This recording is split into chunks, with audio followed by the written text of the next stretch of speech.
Bueno, hola a todos, bienvenidos por estar acá, los que están llegando y los que se van conectando, tanto aquí por el streaming de YouTube.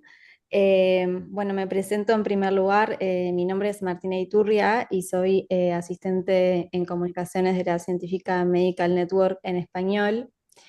También estamos por aquí con Gabriel Almazán, que nos va a acompañar en todo lo que es la asistencia técnica de la charla, que está por acá acompañándonos. Eh, Y hola, muy buen día, bienvenidos todos.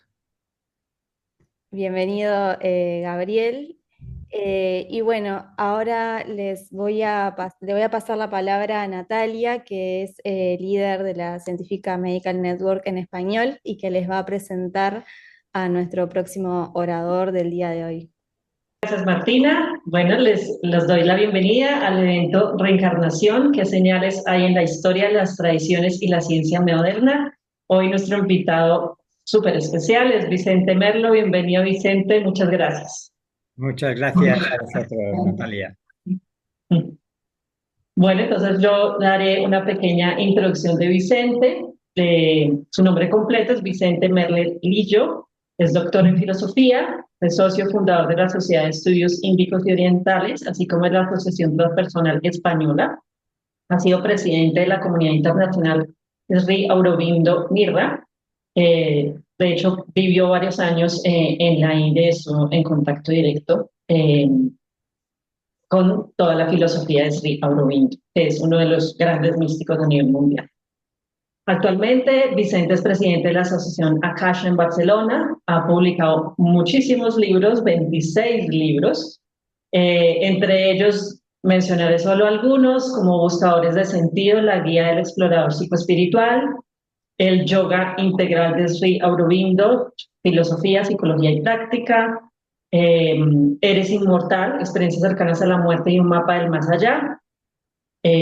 Muy recientemente, recién salido del horno, como dicen, Iniciación a la Psicología Transpersonal, y pues escribió un libro sobre el tema de este evento, que es La reencarnación, un viaje a través del tiempo, desde la antigüedad hasta nuestros días. Pues que seguramente es inspiración para esta charla de hoy. Entonces, muchas gracias, Vicente, y muy curiosos de conocer todo el conocimiento que tienes para compartir el día de hoy. Pues muchas gracias, Natalia, por esta presentación. Entiendo que empezamos ya, ¿verdad? Sí. Pues no sin cierto temor y temblor, como decía Kierkegaard, se atreve uno a hablar de este tema. Yo diría que ya empieza a poderse hablar con tranquilidad, pero yo todavía conservo las memorias de hace varias décadas, cuando empezaba a hablar de la reencarnación, y si era el público un poco científico intelectual, veía esbozarse las sonrisas de los escépticos, lógicamente, como si este tema fuera, ya estuviera claro que es una alucinación cuasi colectiva, pero que no merece tomarse en serio. Entonces el enfoque de hoy va a ser justamente el intentar recoger aquellas fuentes, por una parte históricas y por otra parte contemporáneas, que han sido estudiados lo más científicamente posible hasta donde el tema lo permite, y dejaremos otras explicaciones quizás más completas, más profundas, pero que pueden resultar un poco más especulativas para la mente científico-escéptica. Antes de entrar, yo diría que vamos a distinguir tres grandes bloques. Un primer bloque va a ser recorrer distintas tradiciones de la humanidad, religiosas, filosóficas, contemplativas, para ver en cuáles se ha defendido con claridad la reencarnación, en cuáles mayoritariamente no. De hecho, hay un rechazo claro, como es en las tres tradiciones religiosas proféticas abrahámicas. Todo el mundo sospecha que en el judaísmo, el cristianismo y el islam, al menos mayoritariamente, lo que voy a defender es que minoritariamente, tanto en uno, en el judaísmo a través de la Kabbalah, como en el Islam, en algunos grupos minoritarios como los drusos y otros que veremos, sí que se ha defendido la creencia en la reencarnación.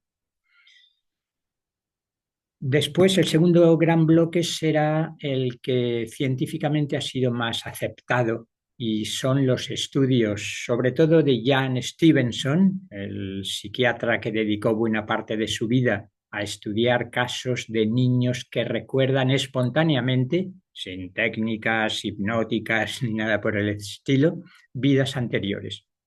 Y se pasó varias décadas, por lo menos varias décadas, analizando con toda meticulosidad los datos que iba observando y ver cuáles podían comprobarse científicamente y cuáles no. Hablaremos un poco de Jan Stevenson, también de su sucesor, Jim Tucker, que hasta el año pasado seguía siendo el sucesor y el director de la división de estudios, no solo sobre la reencarnación, también sobre experiencias cercanas a la muerte, sobre la muerte lúcida, sobre visiones en el lecho de muerte, todos esos temas que hasta hace poco, yo diría que ya no está tan claro hoy, eran claramente rechazados por la ciencia hegemónica ortodoxa. Y un tercer grupo, quizás el último, si no nos da tiempo para más, será el de la terapia de vidas anteriores. Y es que el primer argumento que ofrecían los escépticos ha sido siempre, pero bueno, ¿por qué creer en la reencarnación si nadie recuerda? Pues bien, tanto a través de los estudios de Jan Stevenson como muy especialmente a través de los estudios de las terapias de vidas anteriores, ese argumento se ha hecho añicos. ¿Por qué? Porque hoy en día tenemos decenas de miles de personas que al menos ellas están convencidas de haber recordado una o varias vidas anteriores. Insistiremos en que el poder terapéutico del recuerdo de traumas en vidas anteriores es uno de los puntos fuertes para decir, aquí hay algo. De hecho, muchos terapeutas de vidas anteriores veremos que no siempre han estado convencidos de que correspondiera a la realidad, pero el poder terapéutico les convencía tanto que decían, bueno, somos pragmáticos y lo que hacemos es llevar a la gente, generalmente a través de hipnosis regresiva, no siempre. De hecho, veremos los casos más célebres de Brian Weiss o de Roger Woolger, que empiezan utilizando la hipnosis, pero para llevar a sus pacientes a los primeros años de la vida. Y cuando se dan cuenta, les está describiendo una vida anterior. Lo veremos con cierto detalle. Por tanto, esos serán nuestros tres primeros bloques. Y dejaremos para otra ocasión lo que yo considero que son la tematización y las sistematizaciones más convincentes acerca de todo el significado y todo el contexto en el que cobra sentido la doctrina, llamémosla así, de la reencarnación.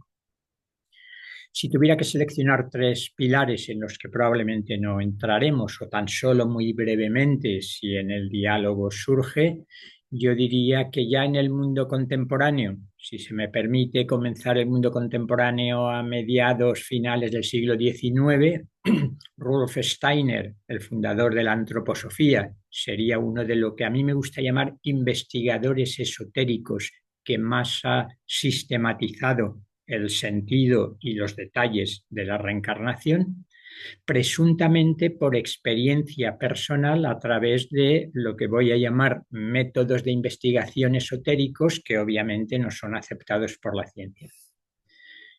El siguiente caso sería el de Alice Bailey, que es la creadora de una obra muy importante a lo largo de la primera mitad del siglo XX y en cuya inmensa obra la reencarnación desempeña también un papel fundamental.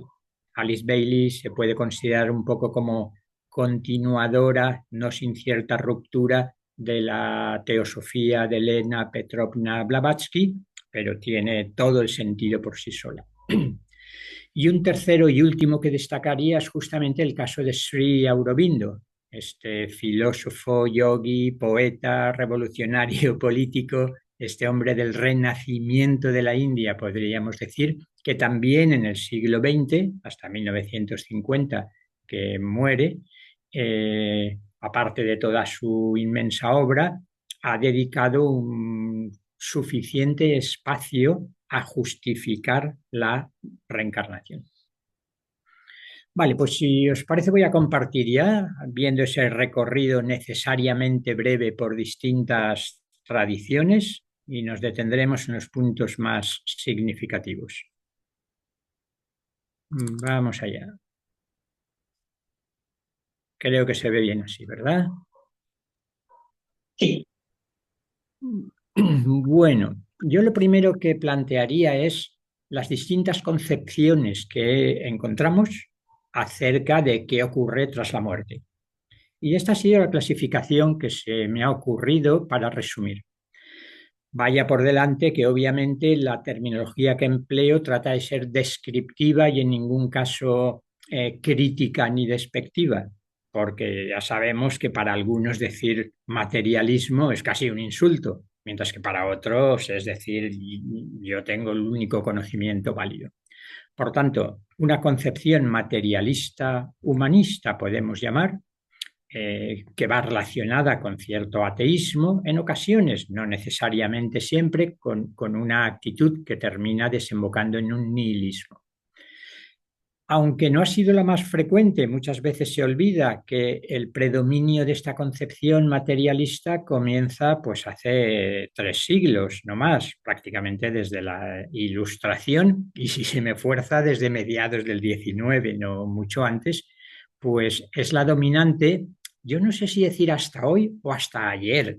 Yo me inclino ya a decir que hasta ayer, porque estoy convencido de que se está desmoronando el paradigma materialista cientificista a través de anomalías, entre comillas, de fenómenos tan fascinantes y tan estudiados hoy, como saben probablemente la mayoría de nuestros oyentes, por buena parte de científicos respetables.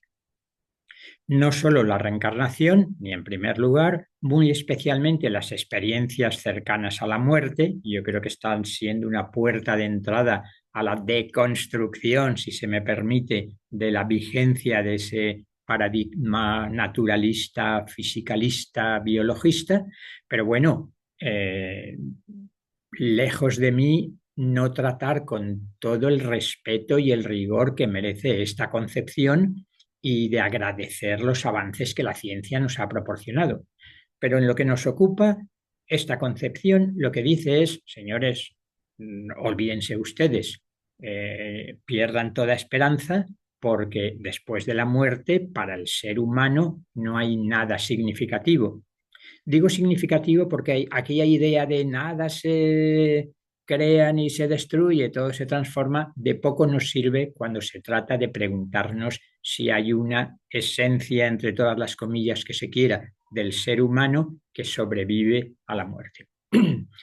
Es la más conocida, no entramos en ella, la tenemos presente, atendemos a sus objeciones y a la argumentación crítica que nos ofrece, también en el caso de la reencarnación. Segundo gran grupo de concepciones respecto a qué ocurre tras la muerte. Distingo entre semíticas occidentales y orientales, generalizando quizás excesivamente. De las semíticas occidentales solo recoger esa distinción entre aquellos que defienden la inmortalidad del alma, de un alma desencarnada, sin cuerpo físico y no sabemos si con algún otro tipo de cuerpo. La noción de resurrección no podía dejar de estar presente, dado que en el cristianismo todavía hoy se defiende con fuerza y especialmente en lo que vamos a llamar una antropología unitarista, estructuralista, que defiende que no hay ser humano sin la unión sustancial, no accidental, entre alma y cuerpo.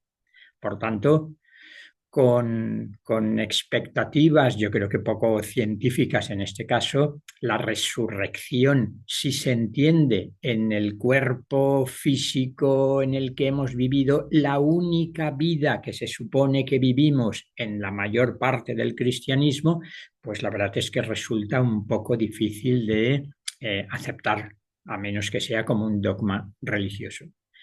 Otra cosa son las interpretaciones que hablan de la resurrección, pero en un cuerpo que podemos llamar sutil, en un cuerpo, bueno, ya San Pablo hablaba de un cuerpo glorioso, que sería un cuerpo energético, pero no físico denso.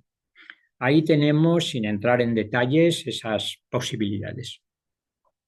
Y vamos a las concepciones orientales. Yo creo que es importante distinguir tres y está muy relacionado con las distintas versiones que encontramos de la reencarnación. En las orientales, sobre todo en el hinduismo y el budismo, que son aquellas en las que me voy a centrar, podríamos distinguir estas tres.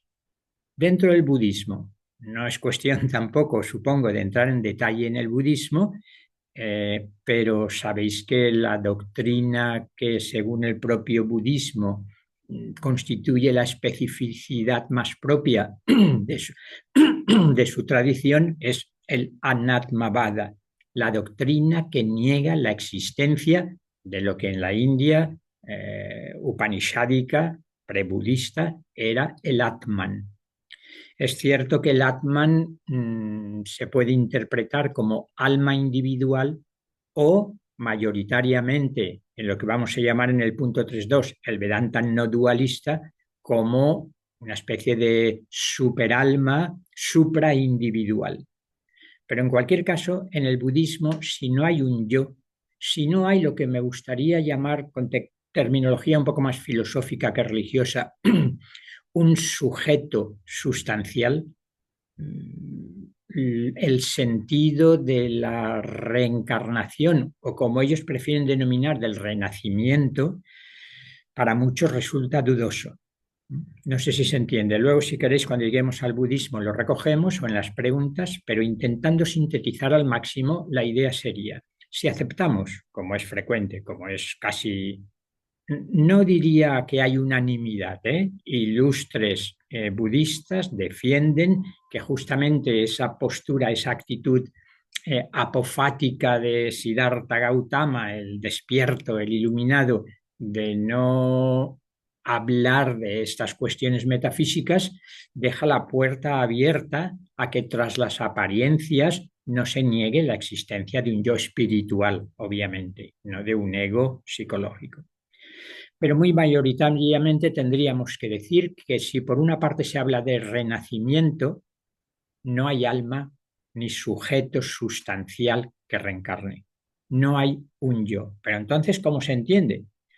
Pues porque el ser humano se entiende como un compuesto de distintos elementos psíquicos unos, somáticos otros, que están en constante transformación. Anitya, impermanencia, es uno de los conceptos centrales del budismo. Todo es impermanente. Todo está en constante transformación. Es un proceso. La ley del karma, que es raro que hasta ahora no nos hubiera salido este término, que está estrechamente relacionado con la reencarnación. Lo que reencarna, en fórmula rápida, sería el karma. ¿Qué quiere decir? Que las acciones que realizamos realmente producen consecuencias. Según como sea el tipo de acción realizada, tiene unos efectos u otros. Pero no hay nadie, no hay un sujeto que sujete todo ese compuesto psíquico, sino que las dos metáforas favoritas del Buda son quizás la del fuego, cuando se le pregunta en una ocasión, como recoge el Canon Pali, pero bueno, ¿hay alguien que sea el mismo, una mismidad, una identidad permanente entre una vida y el otra? ¿Es el mismo el que reencarna? El Buda dice, si empieza la noche con una vela y a mitad noche enciendes otra vela con aquella, diremos que es la misma vela o no. Hay una transmisión de samskaras, diríamos, de huellas psíquicas, de tendencias, que son las que reencarnan. La metáfora del río es la segunda favorita. Hablamos del río, pero no hay una unidad esencial. es, desde Heráclito ya en nuestro caso, una constante transformación. Por tanto, esa paradoja no profundizamos más en ella, pero constituye, desde mi punto de vista, una paradoja constitutiva de buena parte del budismo, de solución, no sé si satisfactoria. Pero en cualquier caso, se habla de renacimiento. De hecho, el Buda, en los Jataka, recuerda, se dice que hasta 500 vidas anteriores suyas, y los Jataka cuentan algunas de las vidas anteriores de aquel que fue Siddhartha Gautama, y en aquella vida se supone que se ilumina y por tanto deja de tener que reencarnar obligatoriamente. Siguiente versión, lo que podemos llamar un Vedanta no dualista, que algunos, para disgusto de los más tradicionales o tradicionalistas advaitines, no dualistas, les denominan ilusionista. ¿Por qué? Sabéis que el concepto de Maya es central en esta concepción y Maya técnicamente es más complejo, pero de momento lo simplifico, creo que sin dejar de ser fiel a sus principales representantes, especialmente a Adi Shankaracharya, el máximo exponente, el Santo Tomás de Aquino del hinduismo, podríamos decir. Y entonces lo cierto es que Maya se entiende como una especie de ilusión cósmica que nuestra ignorancia metafísica avidia nos hace sostener, mantener, creyendo que el mundo es real y que las almas individuales son reales, pero desde el punto de vista último, desde el punto de vista del absoluto, lo único que existe es Brahman, el absoluto más allá de toda manifestación. Por tanto, como una verdad pragmática, desde la ilusión se defiende que existe la reencarnación, pero en última instancia, como dice el propio Shankara en sus comentarios a los Brahma Sutras, solo el Señor, era muy poco personalista Shankara, pero en esta ocasión utiliza "Only the Lord transmigrates", solo el Señor, solo Brahman, si se quiere, la conciencia única, la conciencia infinita, solo eso reencarna. No hay individuo. Fijaros la semejanza relativa entre budismo y Vedanta Advaita, no dualista, ilusionista.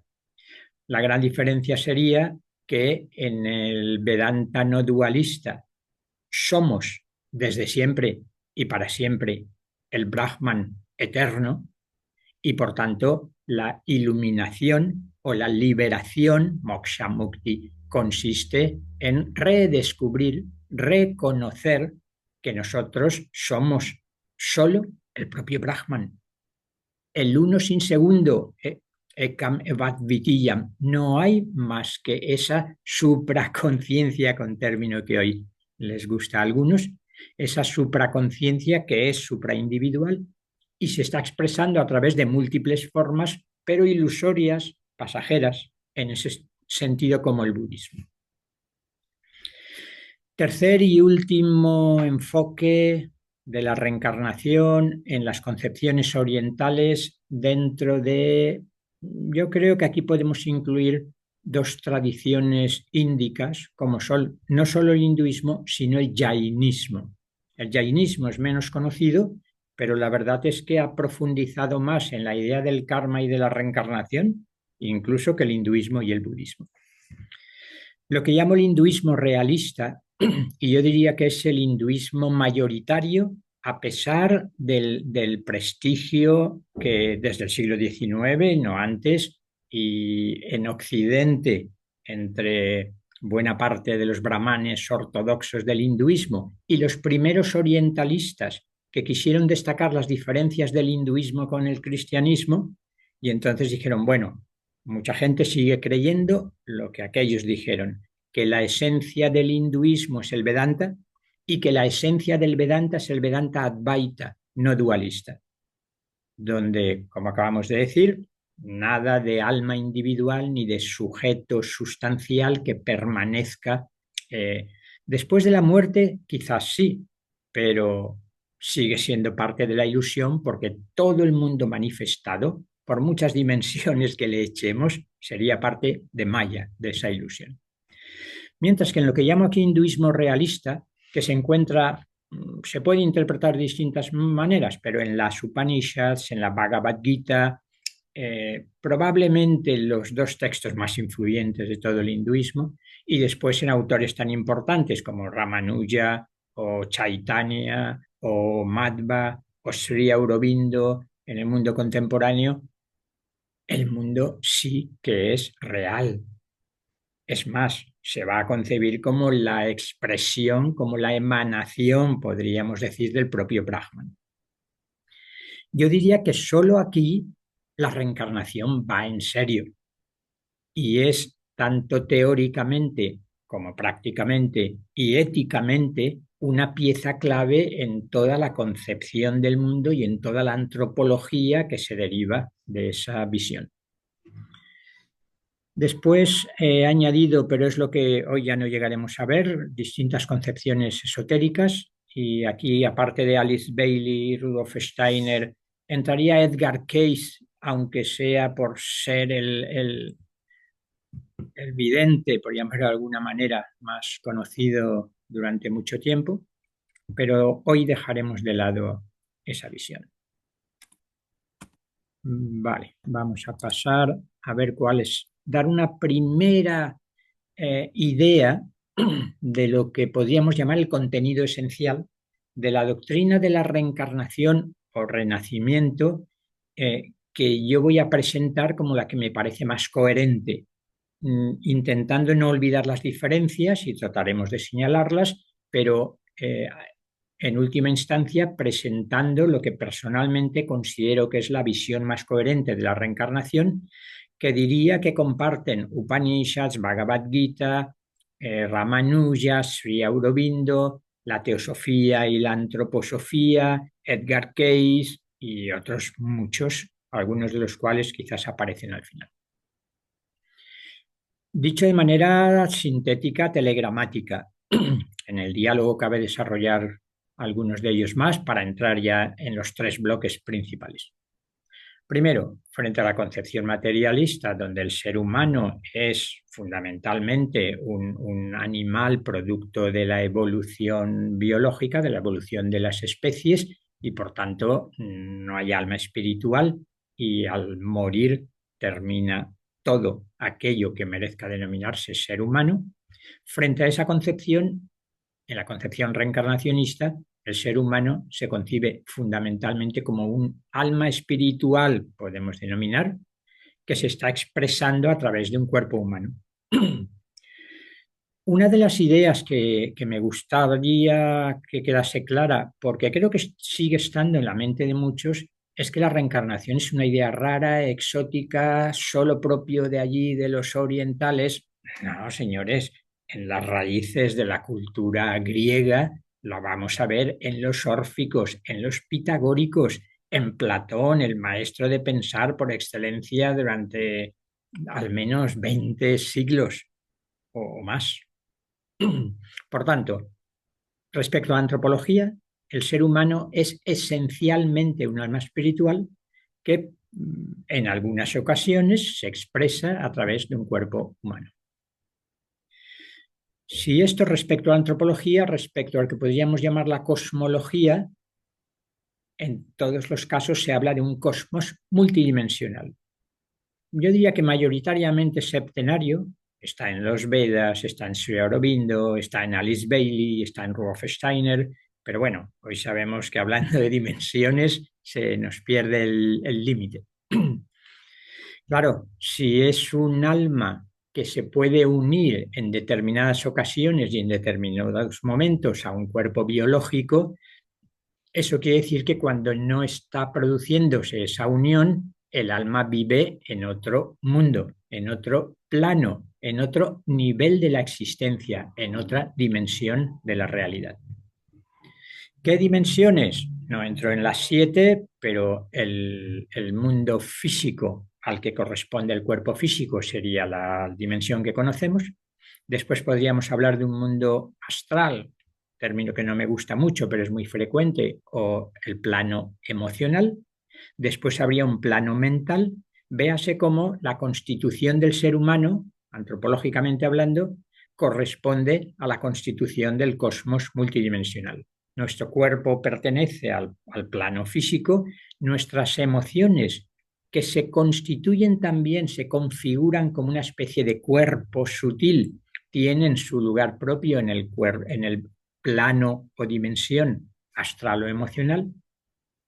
Nuestra mente es una estructura, si se quiere llamar así, que pertenece y que no depende, la conciencia mental no depende del cerebro.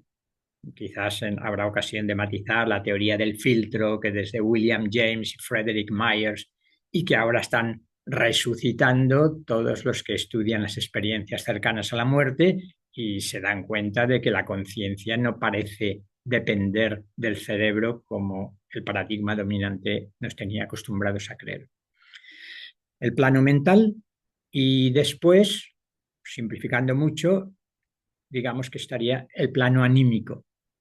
¿Qué es lo que sucede? Aunque no estamos hablando del proceso de la reencarnación o no todavía, puede imaginarse que tras la muerte, algo que en las ECM solo se vislumbra, pero que coincide con todas aquellas enseñanzas que nos hablan de lo que ocurre después de morir y no solo en una experiencia cercana a la muerte, el alma espiritual, el sujeto sustancial, el yo, en definitiva, pasaría primero al plano astral, sigue teniendo experiencias, se desviste de esa vestidura que es el cuerpo emocional, pasa al plano mental para finalmente descansar en el plano anímico y allí, como veremos, coincidencia en casi todos los investigadores espirituales y esotéricos y en todas las enseñanzas, junto con guías y maestros que se encuentran en los otros planos, tanto se aprende de la experiencia pasada en esta vida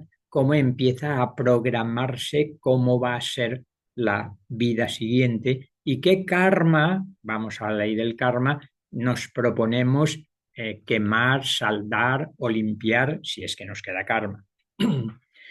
Por tanto, cosmológicamente, importante ver que esto implica una visión de un cosmos multidimensional. En tercer lugar, es esencial en todas las presentaciones de la reencarnación hablar de la existencia de un plan cósmico que tiene relación con la ley del karma, que se ha traducido como ley de justicia retributiva, como ley de causa-efecto, pero hay que entender que una cosa es la ley de causalidad en el nivel físico y la ley del karma es, como Max Weber vio muy bien y lo llamó, un orden cósmico ético. La ley del karma está implicando un orden cósmico ético. Esto quiere decir que nuestras intenciones, esto lo vio el Buda. Probablemente Siddhartha Gautama fue el primero en expresar con toda claridad, estamos hablando de hace 26 siglos o 25, que la intención era la raíz y la esencia del karma. No solo las acciones, término que traduce karma, obviamente, como en el hinduismo, en el vedismo, en los rituales védicos, si realizas mal la acción ritual, entonces creas un karma negativo. No, la intención es lo importante. Mucho antes de que Kant enfatizara la importancia de la intención en la ética, el Buda lo dijo con toda claridad. Por tanto, nos encontramos en un orden cósmico ético, claro. Esto ya, desde el punto de vista científico, hay que reconocer que da mucho que pensar y no es evidente por sí mismo.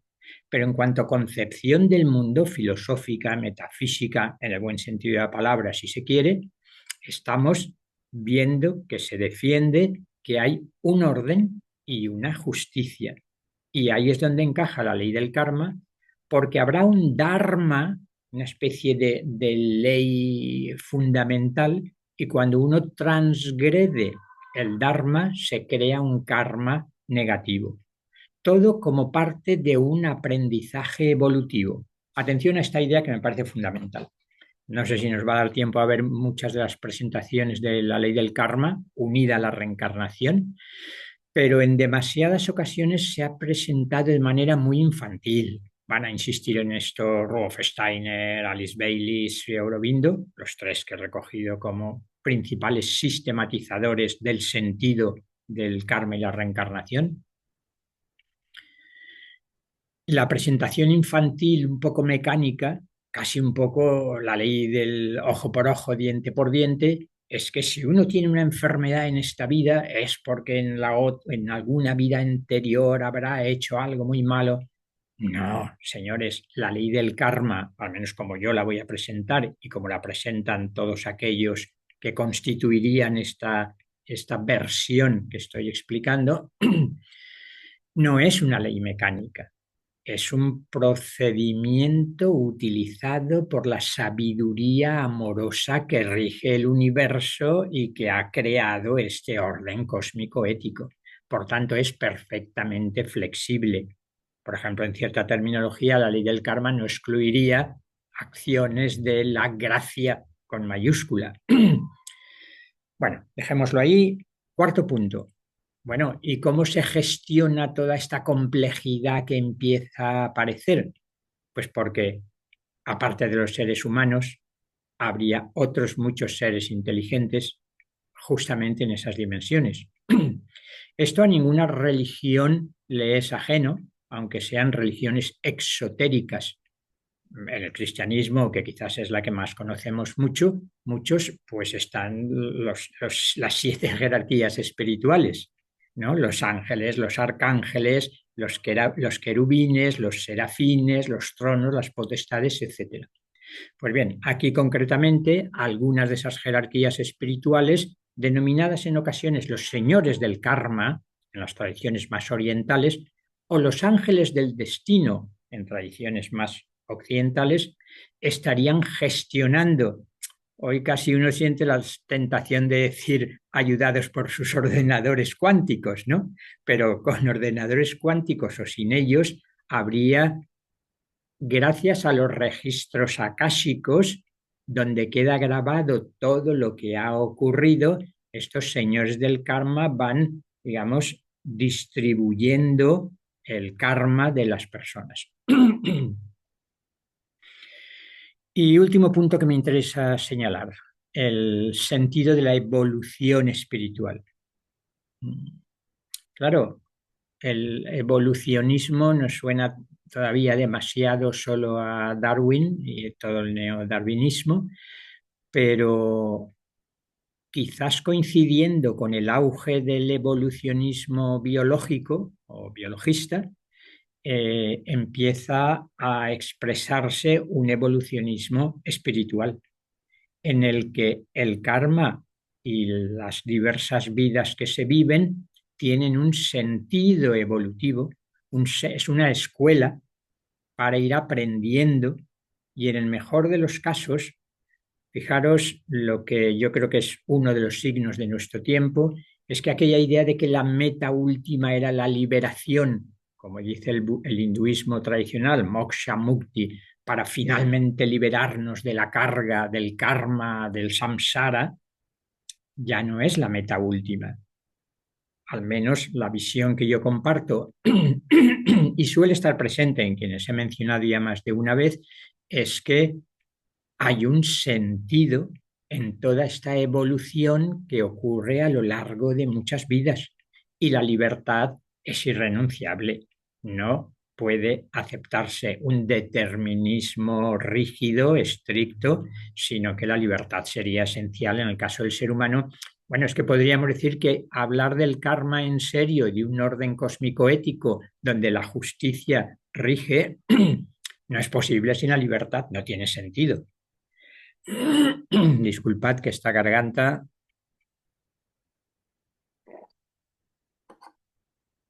Vale, entonces el karma y los distintos renacimientos tienen un sentido moral, es un aprendizaje, es un acto de creatividad donde co-creamos con el misterio, no sé, una tierra que sea capaz de hacer descender lo que se concibe como el cielo aquí en la tierra. Bueno, creo que me he enrollado demasiado con la introducción. Así es que paso más rápidamente. Voy a resumir mucho algunas tradiciones. Casi, bueno, es que incluso casi va a ser un aperitivo mencionando las ideas principales de cada punto.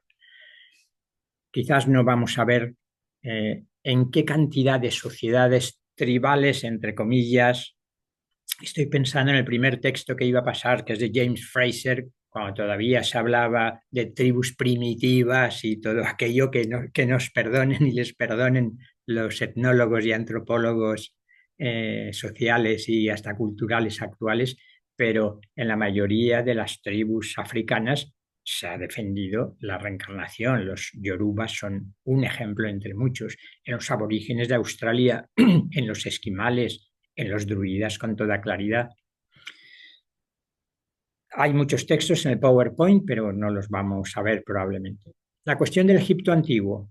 Aquí lo primero que hay que decir es que no hay un acuerdo. Y hay que decirlo porque son muchos los que, igual que veremos en el caso del cristianismo, dicen, sí, sí, está claro que en el antiguo Egipto o está claro que en el Nuevo Testamento aparece la reencarnación. Cuidado, al menos no está tan claro. Sí, sí, en el libro egipcio de los muertos ya aparece. No está tan claro. Historiadores de las religiones muy serios no lo aceptan. Sí que tenemos el caso de la tradición hermética, sobre todo desde que Marsilio Ficino en el Renacimiento hace la traducción del Corpus Hermeticum y después más recientemente Festiger la sistematiza. En la tradición hermética no cabe duda que se defiende con toda claridad la reencarnación. El Irán antiguo, esta civilización que alguno decía que podía destruir en una noche, ¿no? Tenemos tradiciones religiosas tan importantes como el mazdeísmo, Zaratustra. Así habló Zaratustra y no siempre habló como Nietzsche pretende que habló en su obra, pero en todo el zoroastrismo, en el mitraísmo, creo que era Ernst Renan el que decía, si el cristianismo durante el siglo III o IV hubiera contraído una extraña enfermedad y no hubiera seguido avanzando, hoy la humanidad sería, o Occidente al menos, mitraísta. ¿Por qué? Porque los misterios de Mitra y la religión del mitraísmo, que también sin ninguna duda defendía la reencarnación, hubo un momento en que era un rival, un competidor frente al cristianismo para ver qué religión se iba imponiendo. Pero esas uniones de religión y poder ya sabemos que han construido la historia en muchas ocasiones. En el caso de Mani, que parece que viajó a la India, el fundador del maniqueísmo, que suele sonar muy mal hoy en día, también defiende la reencarnación con toda claridad. Y más adelante, en movimientos importantes y que conservan su misterio, como los bogomiles o toda la historia de los cátaros, de los albigenses, aquí encontramos una clara defensa de la reencarnación. La tradición judía.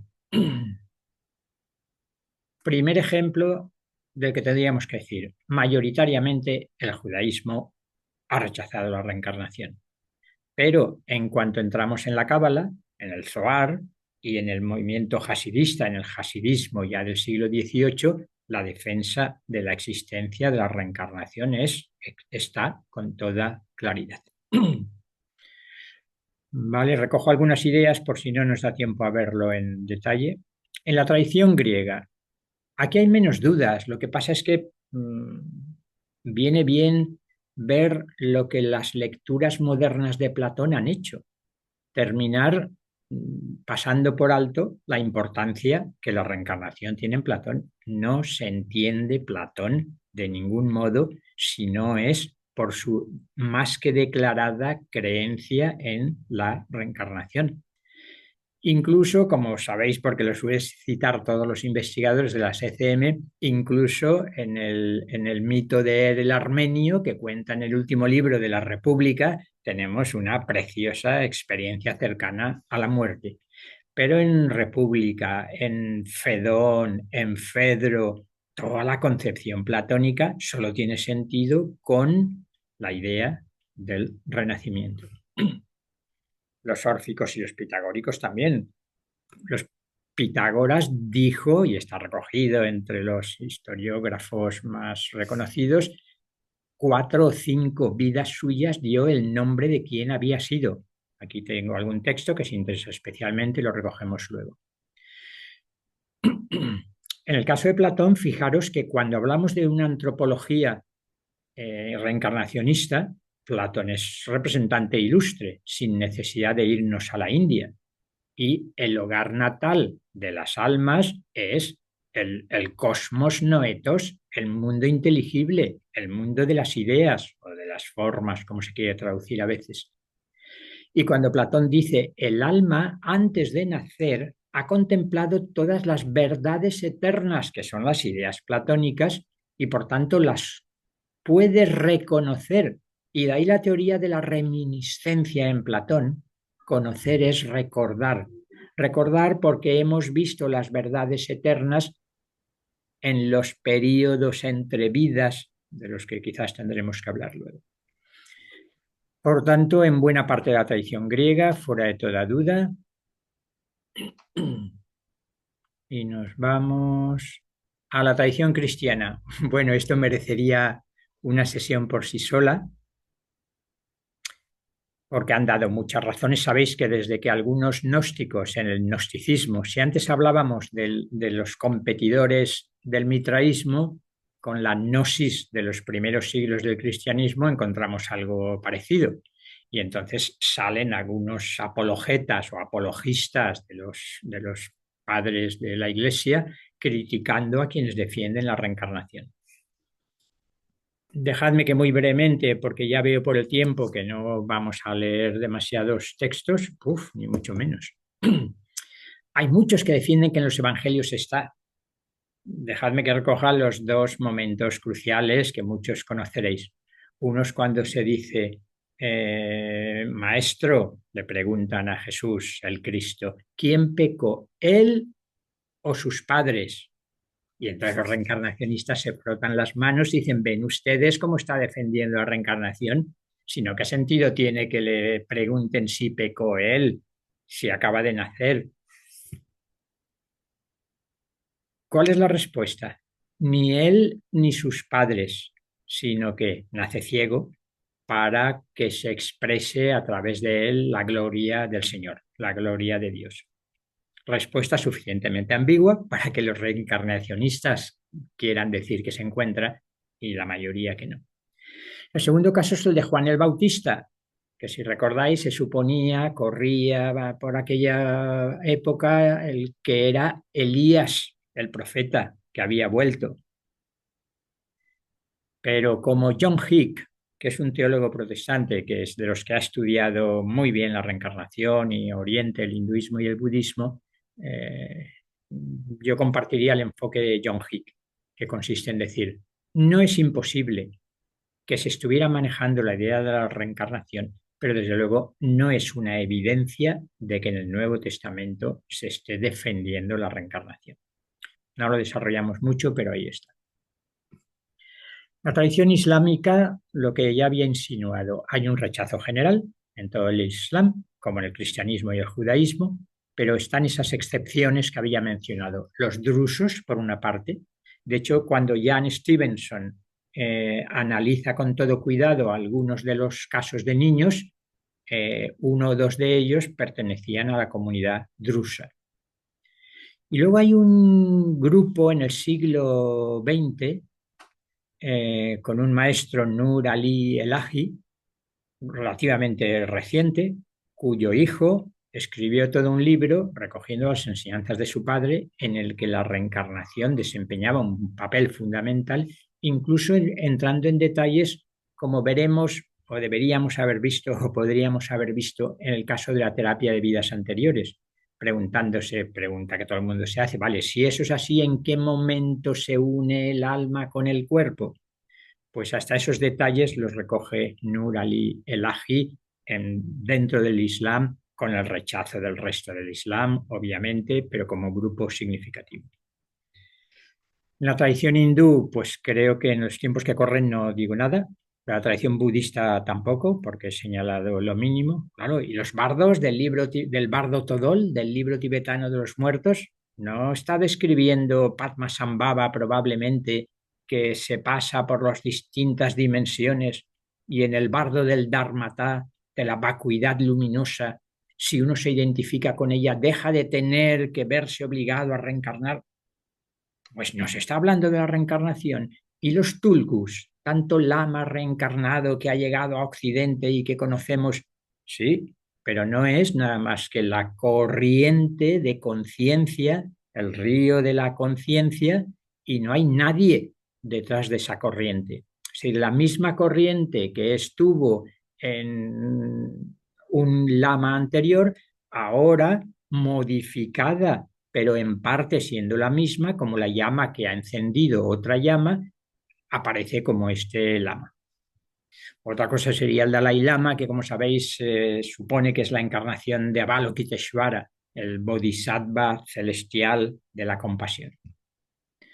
La tradición jainista decía que ha tematizado como ninguna otra tradición índica, más que el hinduismo, me atrevería a decir, y más que el budismo, a partir de Mahavir, contemporáneo aproximadamente de Siddhartha Gautama, y, y coincide mucho con lo que estoy presentando como la versión más razonable de la reencarnación. Hay un conjunto indefinido, sino infinito, de jivas, almas eternos, hay un proceso largo de reencarnación, incluso conciben el karma como una sustancia que se apega al alma y que la atrae de vida en vida hasta que la limpia. De ahí que la ética ahimsa, que aquí nos la dio a conocer Gandhi sobre todo, nos la dio a conocer Gandhi porque sus padres eran muy amigos de una comunidad jainista. El jainismo es el que más ha defendido la idea de ahimsa, de no violencia en un sentido amplio, no solo física, sino también mental, emocional y hasta institucional. Bueno, pues hasta aquí en distintas tradiciones. Voy a esto es lo que ya directamente ni siquiera voy a recoger aquí, pero que sería el contexto que nos... Bueno, sí que vamos a ver, aunque sea 3 minutos para cada uno, de Jan Stevenson y terapia de vidas anteriores. Aquí estaba todas las distintas tradiciones desarrolladas y nos vamos a Jan Stevenson. Tampoco voy a leer mucho, permitidme que me limite a sintetizar lo fundamental. Él consigue fundar en 1967, dentro del Departamento de Psiquiatría y Ciencias Neuroconductuales de la Facultad de Medicina de la Universidad de Virginia, funda en 1967 la División de Estudios Perceptuales, para que no suene muy raro. Y se dedica, aquí se me ha caído nuestro amigo psiquiatra Jan Stevenson a la siguiente línea, pero fue fundada por el doctor Jan Stevenson en 1967.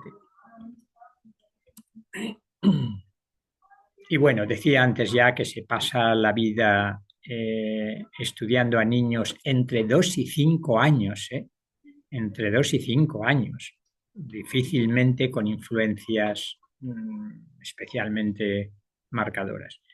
Y Jim Tucker es el sucesor de Stevenson, que justo hasta el año pasado estuvo desde el 2015 siendo el director de este departamento. Uno de los casos más conocidos es el de James Leininger, niño que sigue vivo, nace en 1998 y a los 2 años empieza a tener una serie de pesadillas diciendo el avión, está en llamas, está en llamas. Pronuncia el nombre de 4 compañeros y prácticamente todas las noches, 3 o 4 noches cada semana, está despertándose con pesadillas que no lo dejan tranquilo en su vida. Pues bien, Jim Tucker dice que es uno de los casos mejor estudiados, o mejor dicho, con más probabilidades y con más datos verificados empíricamente de que lo que decía el niño de 2 años y medio, 3, 2 años casi no hablan, como sabéis casi todo el mundo, ¿no? Pero bueno, lo suficiente para decir el nombre del el nombre del avión, el nombre del compañero que veía que estaba cayéndose al mar y que no aparecía, el nombre del portaaviones desde el que despegó el avión en el que él viajó. Esto obviamente Jim Tucker dice, vamos a averiguar todo esto, igual que había hecho metódicamente, analíticamente, sistemáticamente Jan Stevenson en cada caso. Y las comprobaciones son lo suficientemente importantes como para tomárselas en serio. Jan Stevenson pasa revista a las principales hipótesis que niegan que la reencarnación sea cierta y termina desechando todas. Claro, sin leer las obras de Stevenson, uno no se hace una idea de hasta qué punto era riguroso y meticuloso a la hora de ver lo que se podía considerar comprobado y lo que no. Pasa revista a estas 5 hipótesis y dice, la mayoría de mis casos no se explica por ninguna de estas, ni por fraude, ni por criptopnesia, ni por memoria genética, ni por inconsciente colectivo, ni por percepción extrasensorial, etc.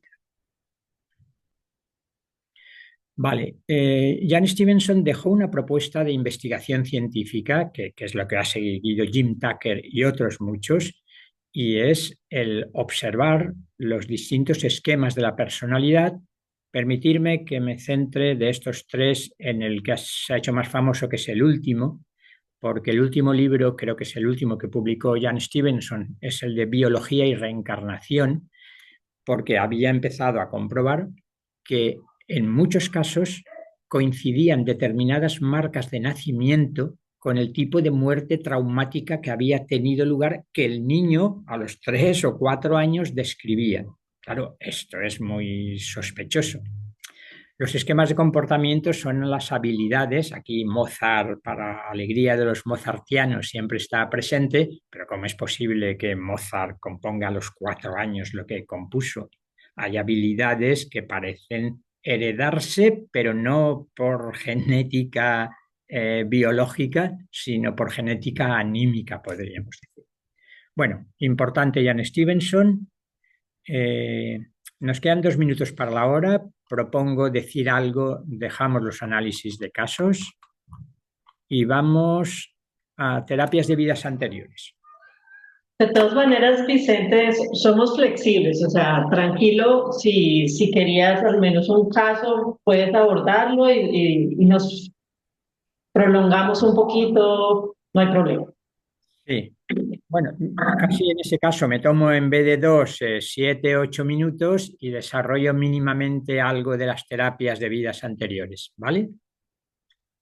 Vale, gracias. Estamos en los años, el auge de las terapias de vidas anteriores podemos decir que comienza en los años 70, 1970 y en 1980 pleno auge. Algunos de los más conocidos y de los que yo conozco un poco más. Los he ordenado cronológicamente por fecha de nacimiento. Helen Wambach, para mí es una de las más fascinantes, a ver si podemos leer algún libro suyo. Aquí he puesto el título de sus obras más conocidas, Vida después de la vida. Dolores Cannon. Dolores Cannon es una persona fascinante y ella se centró sobre todo a través de la hipnosis regresiva, pero no solo de la hipnosis, igual que veremos que Patrick Druot propuso, bueno, ya que nos critican que la hipnosis puede producir determinada interferencia o transmisión de las ideas del hipnotizador al hipnotizado, hagamos regresiones sin hipnosis. Y desde entonces mucha gente lo hace con otras técnicas que no incluyen hipnosis. Dolores Cannon se especializó, como por eso he seleccionado este título, hipnotizando a la gente. Bueno, veréis que Brian Weiss, que es el más conocido de todos probablemente también, en los periodos entre vidas, como insinuábamos muy ligeramente, entre una vida y otra, el tiempo que pase es una variable muy compleja, no se puede establecer, se muere inmediatamente, se renace inmediatamente después de morir, como se ha defendido, o suelen pasar 10 siglos, como han dicho algunos. La mayoría de los investigadores, que a mí me parecen más serios, han ido mostrándonos las diferencias que existen debidas a los más variados motivos. Dolores Cannon se especializó sobre todo en las descripciones de lo que ocurre en los periodos entre vidas. Fascinante. Michael Newton, para mí otro de los más importantes, y que junto a Dolores Cannon, qué curioso que nacen en el mismo año y mueren con 2 años de diferencia, se ha centrado también no solo, pero muy especialmente en regresos hipnóticos a periodos entre vidas.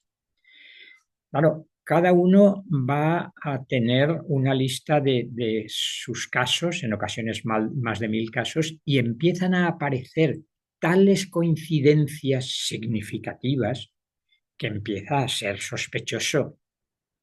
Roger Woolger. El caso de Roger Woolger es fascinante porque era primero un filósofo analítico y terapeuta, psicólogo, conductista clásico, y poco a poco fue pasando primero a una interpretación junguiana, trabajando como terapeuta junguiano, y al final terminó convencido de que lo que estaba viendo en sus regresiones a vidas anteriores tenía una fuerza que no podía ser mera captación de imágenes arquetípicas del inconsciente colectivo, que Jung no bastaba para explicar lo que aquí estaba en juego.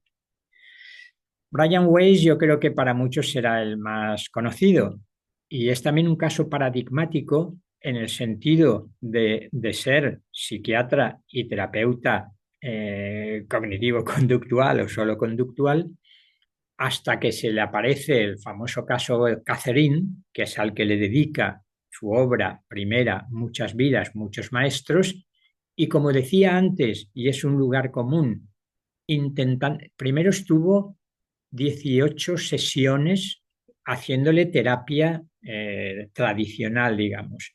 Y Catherine no cambiaba prácticamente nada, con una angustia tremenda ante el agua, con una ansiedad que no le dejaba vivir. Pues bien, cuando intenta hacerla retroceder a los primeros años de vida para ver qué traumas en la infancia podía haber, le dice, ves al origen de tu trauma, ves al origen de tu trauma, y empieza a describirle toda una vida anterior con todo lujo de detalles donde había muerto ahogada, lo cual le permitió no solo comprender la ansiedad relacionada con el agua, con el mar y demás, sino que desde la primera sesión observa una mejoría en la actitud de Catherine como no había conseguido en 18 sesiones tradicionales. Y a partir de ahí se va a tirar meses haciéndole hipnosis regresiva y recordando, al menos en el libro aparecen pues como 12 o 14 vidas distintas, en ocasiones más o menos estructuradas. No solo eso, sino que queda impresionado especialmente el doctor Brian Weiss porque empieza en el periodo entre vidas a decirle cosas de su hijo y de su padre, del hijo y el padre del propio psiquiatra, que Brian Weiss dice, esto no lo sabía nadie de mi familia, es imposible que esta mujer me diga lo que me está diciendo. Eso fue el detonante para él de tomarse en serio, tras mucho escepticismo, el que quizás estaba diciendo. Es decir, empezamos a ver comprobaciones en la mayoría de estos terapeutas, algunos de ellos psiquiatras, que se lo toman en serio.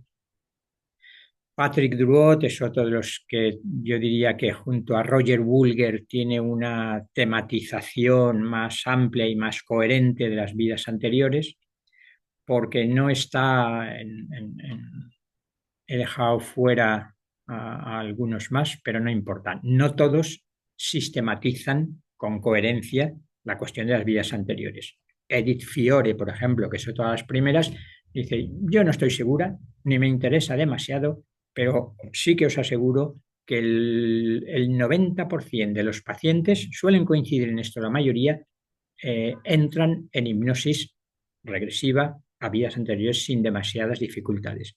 Pero es que además les aseguro que el poder terapéutico que ha manifestado el recuerdo de presuntos traumas en vidas anteriores es clarísimo.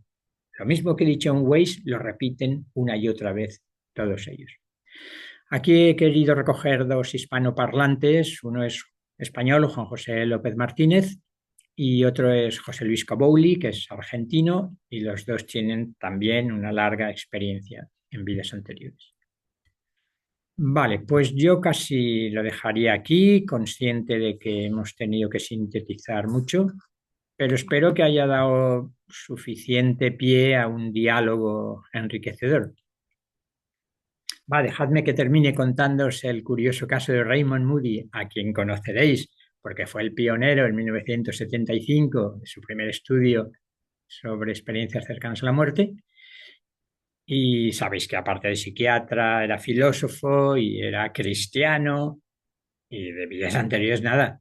Pero cuando se encuentra a una amiga que habían estudiado medicina juntos, bueno, va, pues nos vemos de vez en cuando, sí, a ver lo que has hecho tú. Y va a la clínica de su amiga y le dice, pues mira, yo me he dedicado a las vidas anteriores, ¿quieres que te hipnotice? No, mujer, no, pero ¿te tomas en serio eso?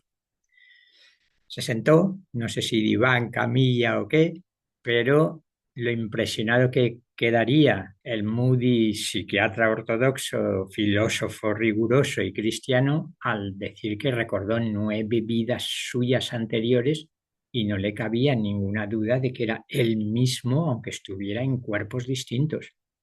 A partir de ahí se puso a regresar a vidas anteriores a muchos pacientes suyos y llegó a publicar un libro. Vale, pues si os parece bien, yo lo dejaría aquí. Creo que han quedado muchas cuestiones abiertas y si hay preguntas las atendemos y si no, pues desarrollaría algo más. Así es que gracias por vuestra paciencia, esta síntesis apretada y ojalá podamos desarrollar algunas de las cuestiones fundamentales. Bueno, muchísimas gracias, Vicente. Sí, esto ha sido un pincelazo, pero bastante enriquecedor.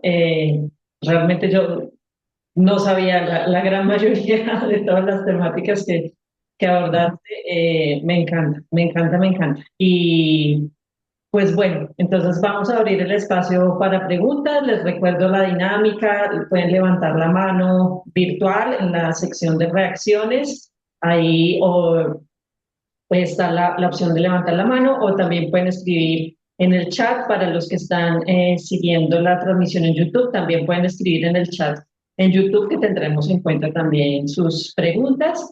Y los que no quieran quedar en la grabación, pues los animamos más bien a que lo hagan por el chat, pues porque quedarán aquí pues en la grabación que se sube a YouTube. Entonces, Martina, tienes una pregunta. Sí, bueno, nada, primero que nada, muchas gracias, Vicente.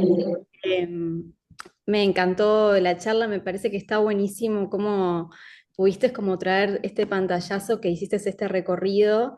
A mí me abrió un montón la cabeza como para poder ampliar la perspectiva de que en realidad no solo viene de tradiciones orientales como a veces comúnmente se cree, que bueno, que la reencarnación es solo de Oriente y como acá, por ejemplo, ahora tú lo mencionaste, pero claro, o sea, en Platón ya está toda la reencarnación. Con el mito de Er, por ejemplo, cuando vos lo mencionabas, y yo me acordé de que, claro, de que ya en nuestras bases de nuestra tradición occidental ya existen ideas o hubieron creencias sobre esto. Pero mi pregunta iba que creo que ya lo mencionaste, pero entiendo que las personas que acceden a vidas pasadas acceden mediante hipnosis, o cuáles serían los métodos, por ejemplo, si yo quiero saber mis vidas pasadas o si me interesa como conocer eso, ¿a dónde tengo que recurrir? ¿Puede acceder cualquier persona en cualquier estado? ¿O se necesita una preparación? ¿O es algo espontáneo que un día te despertás y te llega la información? ¿O cómo sería ese paso para llegar a recordar esas vidas? Bueno, ya en el hinduismo, por ejemplo, hay técnicas concretas. En los Yoga Sutras de Patanjali, concretamente, uno de los aforismos expone cómo con determinado tipo de concentración uno puede llegar a recordar sus vidas anteriores. Es cierto que la mayoría, en el caso de Jan Stevenson, por eso insistía, no hay ninguna técnica. De repente, no se sabe por qué, probablemente en muchas ocasiones está relacionado con un trauma en la vida anterior y con un trauma que produce la muerte, como hemos visto en el caso de Leininger, y es bastante frecuente. Entonces, todos los niños recuerdan espontáneamente, sin ninguna técnica. En el bloque de las terapias de vidas anteriores, digamos que el 80% es a través de hipnosis. Y no he mencionado, pero algunos de ellos dicen, de acuerdo, no suele haber peligro, no nos ha pasado prácticamente nada a nadie, pero no es un juego. Hace falta que sea un buen terapeuta, que conozca bien la hipnosis. ¿Por qué? Pues porque no todo el mundo, cada uno tiene su sensibilidad psíquica y verse sin creer en eso ni habérselo planteado en otras vidas anteriores con traumas importantes o comprendiendo, esto es un punto fundamental de lo que Steiner llamó relaciones kármicas. Rudolf Steiner, el fundador de la antroposofía, estuvo dando conferencias sobre relaciones kármicas, es el título de sus 6 volúmenes, donde va pasando revista a cantidad de contemporáneos suyos conocidos. Nietzsche, por ejemplo, Friedrich Hölderlin, el poeta, también, Marx y Engels también. Entonces, en el caso de Rudolf Steiner, ni es hipnosis ni es recuerdo espontáneo, sino que es el despertar de facultades psíquicas como la clarividencia o la clariaudiencia o muy concretamente la capacidad de leer los registros akáshicos. Entonces lo que hacía Steiner era leer los registros akáshicos y contar lo que veía escrito allí. Con lo cual tenemos que hay muchas posibilidades, desde recordar espontáneamente hasta utilizar la hipnosis regresiva, hasta que uno o algunos de los presuntos lectores de registros akáshicos que han florecido como hongos, algunos lo sabréis, y no juzgo porque no estoy seguro, pero como en todo, como en todos estos fenómenos psíquicos, pienso en el caso de las canalizaciones, que sería otra manera de saber tus vidas anteriores con un canalizador, sea a través de registros akáshicos o a través de los distintos tipos de conocimiento y comunicación que pueden existir. Y entonces el canalizador o el lector de registros akáshicos se supone que puede decirte algo bastante o mucho de vidas anteriores. Aquí se abre todo otro mundo en el que tampoco entramos, pero yo creo que hay que ser, a mí me gusta hablar del método empático crítico, sobre todo hacia estas cosas. ¿Por qué? Porque hay una lluvia no solo de lectores de registros akáshicos, una lluvia de canalizadores y lejos de mí decir que no son ciertos, conozco a suficientes y he quedado demasiado impactado como para negar su autenticidad, pero sospecho que hay canalizadores y lectores de los registros akáshicos cuya fuente de información es muy distinta.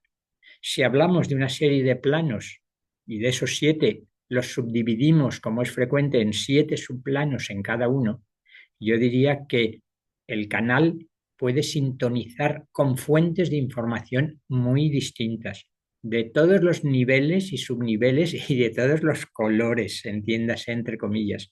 Con lo cual tampoco es alegremente, oye, que en el periódico, en la revista se ha anunciado un canalizador, a ver qué me dice de mis vidas anteriores.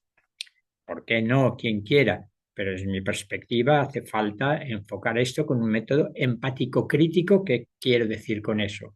Los términos creo que son claros, pero acercarse a estos fenómenos que están en el umbral de la ciencia, como diría nuestro amigo Alex, y que no son susceptibles de aplicación de un método científico estricto, acercarse con empatía. Es decir, sin a prioris, yo diría que sin hiperescepticismo que de antemano a priori rechaza toda validez, pero tampoco con un fideísmo, con una credulidad, con una ingenuidad que lo que diga cualquiera que diga que es canalizador o medium o psíquico o lector de registros akáshicos, es que esto es palabra de Dios Entonces, empático, pero crítico. Y crítico cada uno, pues con los medios de juzgar, que eso significa crinen, ¿no? Con los medios de juzgar que cada uno tenga, ser crítico en el sentido de no creerse ninguno de los a prioris con los que nos acercamos a la investigación de temas tan novedosos. Por tanto, la variedad es enorme y, por tanto, un cierto cuidado sin temor, porque en la inmensa mayoría yo diría que no hay problemas, son raros que yo sepa los casos, igual que en las ECM. No estamos hablando de las ECM, pero hay paralelismos muy claros. Por ejemplo, el 95% son extraordinarias y transformadoras, como sabemos, pero no siempre la integración de aquellas experiencias ante la luz amorosa tan fascinantes sabe integrarlo uno. Con lo cual, aquí lo mismo, no toda información, cuando es tan viva, tan vívida, tan real, más real que esta realidad, como nos repiten constantemente, tampoco es un juego, sin miedo, pero no solo es un juego. Muchas Y, gracias, Vicente. Ujú. perdona, y lo último, pues confiando en que la evolución espiritual, entre comillas, nos llevará a que en el momento oportuno para nosotros se amplíe nuestra visión y de manera espontánea y armónica podamos llegar a ver nuestras vidas anteriores y lo que haga falta por lógica interna. Genial, muchas gracias. Sí, muchas gracias. Ahora le doy la palabra a Raquel. Y, hola, buenas tardes, Vicente. Por fin nos vemos. Sí.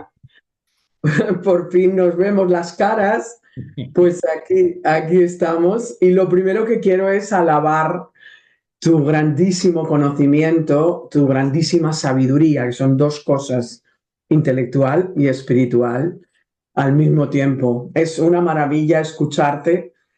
Sabes de antropología, sabes de espiritualidad, de teosofía, de teología, de historia, en fin, hijo mío, eres un dechado de virtudes y de maravillas de poderte escuchar. Bueno, justamente, y es muy curioso, lo que has dicho justo al final era sobre lo que yo iba a preguntar, claro, porque evidentemente que como terapeuta me interesa muchísimo todo la raíz terapéutica, la posibilidad terapéutica que tiene el tema de la reencarnación para ayudar a las personas, ¿no? De modo, por lo tanto, la psicología de la reencarnación me interesa, claro que me interesa. Ahora, me interesa aún más la parte espiritual, es decir, que nos puedas profundizar un poquito más en el tema evolutivo, es decir, cuál es ese propósito de la existencia, ¿ok? El por qué justamente venimos aquí en esa experiencia que yo diría que yo lo tengo más o menos armado, ¿eh? Ahora, en tu gran sabiduría quiero escuchártelo de tus labios, por favor, porque seguro que tu corazón me da también otra luz. Y luego también quería, si eres tan amable, de cómo ves el tema precisamente de cuando se habla hoy en día de la no localidad. ¿Eh? ¿Qué ocurre con esto? Porque diríamos, se crean campos cuánticos que forman una realidad. Entonces, esos campos cuánticos se mantienen estables después de la muerte, ¿no? En fin, que nos digas un poquito tu idea sobre este particular. Muchas gracias. Bueno, gracias a ti, Raquel. Yo también contento de que nos veamos, aunque sea a través de la pantallita, después de habernos escrito y demás. Bueno, claro, planteas dos preguntas de envergadura. Digamos que cuando llegamos al nivel integral o supraintegral, ¿no? Es un guiño wilberiano, pues quizás empiecen a desarrollarse esas facultades espontáneamente, que es lo que las tradiciones espirituales reencarnacionistas yo diría que tienden a decir. Es decir, vale que hay técnicas, pero lo más conveniente es el desarrollo espiritual que de manera espontánea nos lleve a despertar esas capacidades que nos pertenecen, que algunos, porque ya las han trabajado en vidas anteriores, vienen prácticamente despiertos con esa facultad concreta, y los que no, no confundamos lo accesorio, que es la información, con el desarrollo espiritual.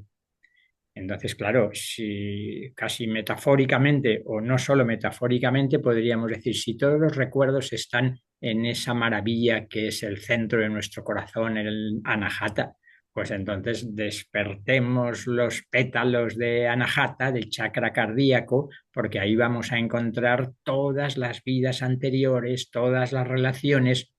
Pero como la ley del karma es muy sabia, idea que solo he esbozado, pero que con tu pregunta encaja perfectamente, sobre todo los que al principio nos habíamos hecho también una idea muy mecanicista del karma, ¿no? Oh, esta enfermedad, me muero porque en una vida anterior. No, no, que es una estrategia de la sabiduría amorosa para facilitar el desarrollo espiritual. ¿Desarrollo espiritual para qué? Porque si todo es ilusión, si todo es maya, apaga y vámonos. Si esto es una simulación, no entiendo por qué ha tenido tanto éxito y está teniendo la idea del juego y de la simulación. Lo siento, pero a mí me parece, entiendo la parte de verdad que creo que tiene, pero es muy parcial. Es un juego en parte serio y es una simulación, pues en cierto sentido. ¿Por qué? Porque al menos la concepción que yo defendería es que es real. Claro que es una realidad relativa y no es la realidad absoluta del Parabrahman o de la conciencia infinita, de la conciencia no dual, no local, supraconsciencia, pero es el campo de expresión, el universo es el cuerpo del propio absoluto. Y cada uno de nosotros, como fractales del absoluto que somos, estamos conectados en lo más profundo de nosotros, y en cuanto despertemos a esa conexión con lo divino, si se me permite la expresión, nos sentiremos co-creadores de este magnífico plan evolutivo en el que estamos inmersos, y que como tenemos libertad, como insinuaba en alguna ocasión, tenemos libertad no en el sentido superficial, que cuanto más identificados estemos con el ego, menos libertad, eso está claro, pero al sintonizar con ese fractal del absoluto, con esa semilla búdica, con esa conciencia crística, como cada uno quiera llamarlo, ahí empezamos a darnos cuenta de que es el propio absoluto quien ha querido crear este infinito mundo. Y lo infinito no puede querer, como artista genial que es, arquitecto, músico, en esta sinfonía cósmica, cada uno tenemos nuestro instrumento y nuestra nota que dar. Hay quien da la nota de otra manera, pero venimos a recrear la gloria de lo divino en esta tierra, a hacer descender el cielo a la tierra. Y eso es el propósito evolutivo lento, lento, que le parece lento a nosotros. Yo la primera vez que oí decir que encarnaciones no habíamos tenido 3 o 4, que generalmente eran miles. Bueno, aquí ya se les ha ido la olla, ¿no? Pero es que, claro, normalmente tenemos una visión muy estrecha de lo que puede ser la evolución espiritual. Por tanto, sé que me he ido por varias ramas, pero las dos cosas esenciales creo que están ahí. Bueno, faltaba la segunda parte, que nos lleva a cuestiones todavía más complejas, pero a mí me gusta la metáfora, no sé si indirectamente tiene relación con lo que dices, de que en el momento de desencarnar, aquí también coinciden bastantes investigadores espirituales. Antes se hablaba, antiguamente, desde los teósofos, de un átomo permanente, un átomo simiente. Yo hoy suelo decir una especie de un USB donde queda grabada toda la información de cada uno de los cuerpos.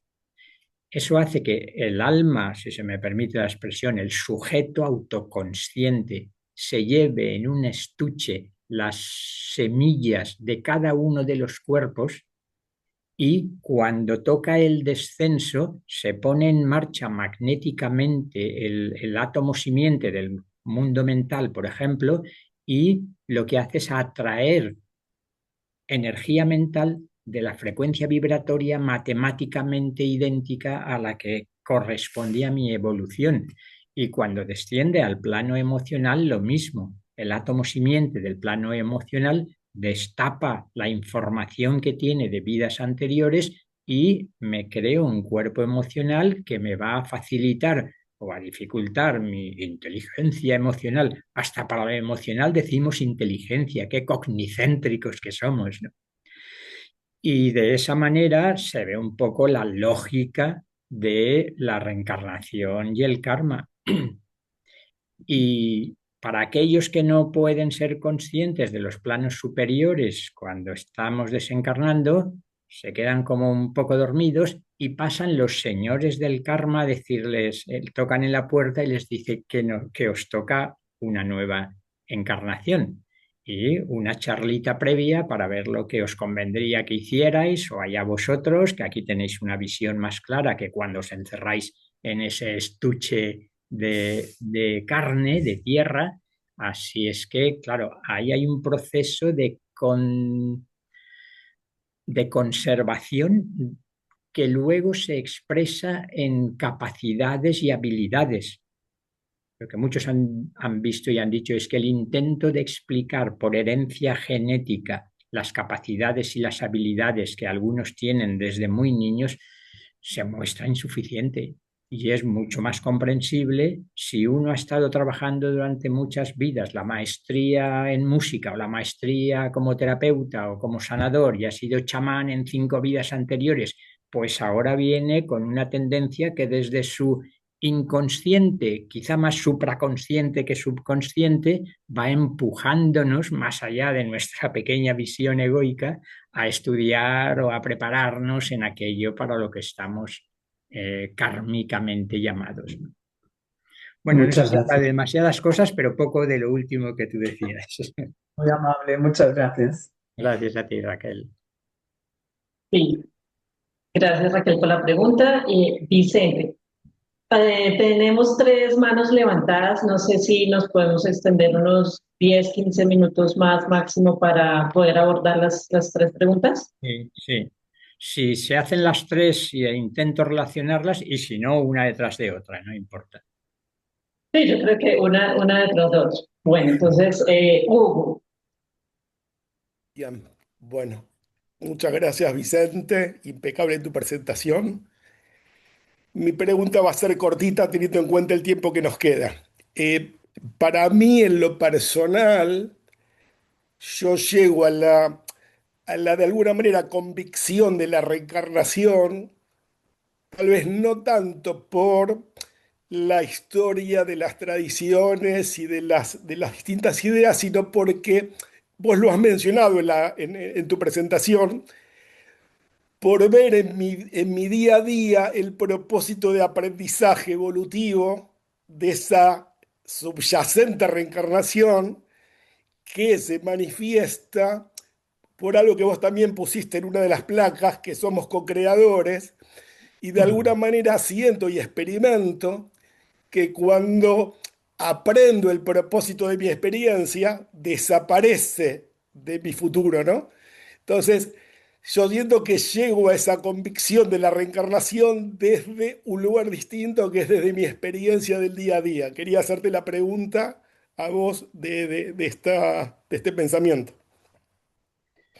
Pues me parece extraordinario ese planteamiento y coincido plenamente y nos da pie para replantear nuestra epistemología, digamos, nuestra noseología, nuestra teoría del conocimiento, que seguimos siendo o tan empiristas por una parte o tan racionalistas por otra o tan cientificistas por otra, que hemos descartado el que hay percepciones sutiles que guían nuestra vida y que no encajan ni en que sea una argumentación rigurosa, impecable, que concluye definitivamente, ni que sea una experiencia repetible en el laboratorio, sino que uno resuena con determinadas ideas que van apareciendo, que su experiencia las confirma y que aunque no haya certezas, que estamos también obsesionados por las certezas, pues hay como un impulso, un empujar desde dentro que le lleva a uno, como tú describías muy bien, a decir, oye, esto de las experiencias cercanas a la muerte suena auténtico cuando lo están contando. Si la ha tenido uno mismo, ya no te digo nada. Y lo de la reencarnación, lo mismo. Quizás no podamos decir que haya una demostración definitiva científica, pero es que me permite comprender muchas cosas, cosas tan concretas y tan puntuales como el encuentro con determinadas personas. ¿Eh? Yo estoy convencido de que hay casos de enamoramiento, no necesariamente solo ni fundamentalmente sentimental, sino de un reconocimiento de la otra persona y en muchos casos en las terapias de vidas anteriores es muy frecuente ver qué personas de esta vida, mis padres, mis hijos, mis maridos, mis mujeres, mis amantes, hemos estado juntos, las relaciones kármicas que decía Rolf Steiner, en otras vidas. Entonces hay experiencias de este tipo, como tú decías, que me llevan a resonar positivamente con ello y me dan un Perfecto. sentido que de otro modo no encuentro. Pero como solo una sola vida va a permitirme alcanzar lo que sospecho que el ser humano es capaz de llegar a Exacto. desarrollar. Por tanto, esa resonancia con determinadas ideas, experiencias, me parece una aportación que has hecho muy buena. Así es que gracias. Gracias, muchas gracias. Muchas gracias. Gracias, Hugo. Bueno, ahora, Fal, adelante. Gracias. Bueno, Vicente, sí, muy elocuente tu presentación. Gusto verte de nuevo. Sí, Muy completa, muy amplia. Coincido con Raquel en que tu conocimiento es muy vasto. Em, bueno, yo tengo un par de apuntes, los haré rápidamente. Y una pregunta también. Cuando hablabas del señor que hizo los experimentos, Ian, ¿cómo se llama? Ian Stevenson. Stevenson, sí. Em, Listaste cinco mm, posibles alternativas o explicaciones de lo que estaba sucediendo que él descartó.